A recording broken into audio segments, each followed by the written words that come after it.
நிதி தரவில்லை என்பதற்காக இனமானத்தை அடமானம் வைக்க மாட்டோம் என சட்டப்பேரவையில் முதலமைச்சர் மு க ஸ்டாலின் திட்டவட்டமாக தெரிவித்துள்ளார். மொழியை அழிக்கும் முயற்சிக்கு முற்றுப்புள்ளி வைத்தாக வேண்டும் என்றும் முதலமைச்சர் சூளுரைத்தார். மும்மொழி கொள்கையை அமல்படுத்தினால்தான் நிதி வழங்குவோம் என மத்திய அரசு கூறியதற்கு எதிராக திமுக கூட்டணி கட்சிகள் இணைந்து சட்டப்பேரவையில் கவன ஈர்ப்பு தீர்மானம் கொண்டு வந்தன.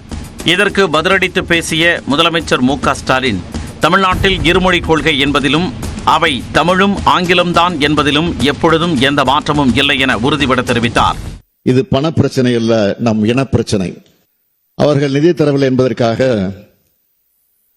இனமானத்தை அடமான வைத்து வெகுமானம் பெறும் கொத்தடிமை அல்ல நாங்கள். தமிழ் மொழியை அழிக்க முயற்சி நடப்பதாகவும் முதலமைச்சர் குற்றம் சாட்டினார். இந்தி மொழி திணிப்பு என்பது ஒரு மொழி திணிப்பு மட்டுமல்ல, பண்பாட்டு அழிப்பாக அமையும் என்பதால் தான் இதிலே உறுதியாக இருப்போம். இந்த மொழி திணிப்பின் மூலமாக மாநில மொழிகளை ஒரு இனத்தை ஆதிக்கம் செலுத்த நினைக்கிறார்கள். இதற்கு ஒட்டுமொத்தமாக முற்றுப்புள்ளி வைத்தாக வேண்டும்.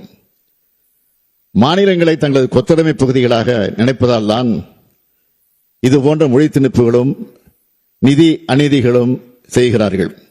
நாட்டின் கூட்டாண்மை தன்மையை காக்கவும் மாநிலங்கள் சுயாட்சி வென்றெடுக்கவும் சரியான முன்னெடுப்புகளை செய்ய வேண்டிய கட்டாயத்தில் இருப்பதாகவும் முதலமைச்சர் குறிப்பிட்டார்.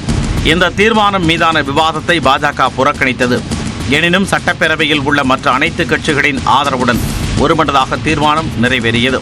ஒரு மொழிக்காக ஒரு போராட்டத்தை முன்னின்று நடத்தி தங்கள் உயிரை தியாகம் செய்த அந்த தியாகசீலர்கள் கொண்டிருக்கிற இனம் நம்முடைய தமிழினம். எடப்பாடியார் அவர்களும் இருமொழி கொள்கையிலே உறுதியாக இருக்கிறார்கள். ஒன்றிய அரசு இந்தி அடிப்படையில் இந்தியாவை ஒருங்கிணைக்க நினைக்கிறது.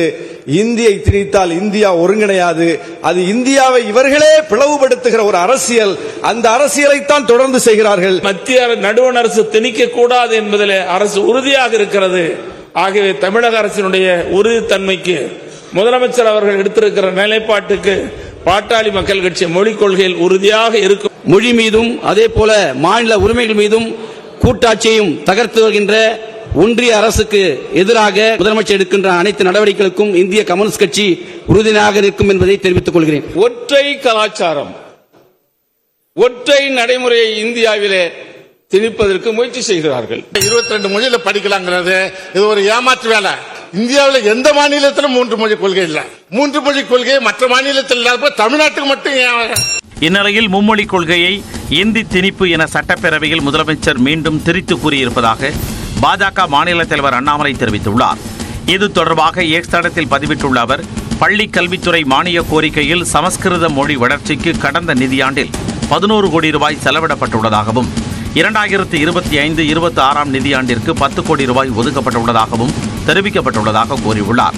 இந்த நிதியை அரசு எந்த வகையில் செலவு செய்கிறது என்பதை முதலமைச்சர் மக்களுக்கு விளக்க வேண்டும் என அண்ணாமலை கேட்டுக் கொண்டுள்ளார்.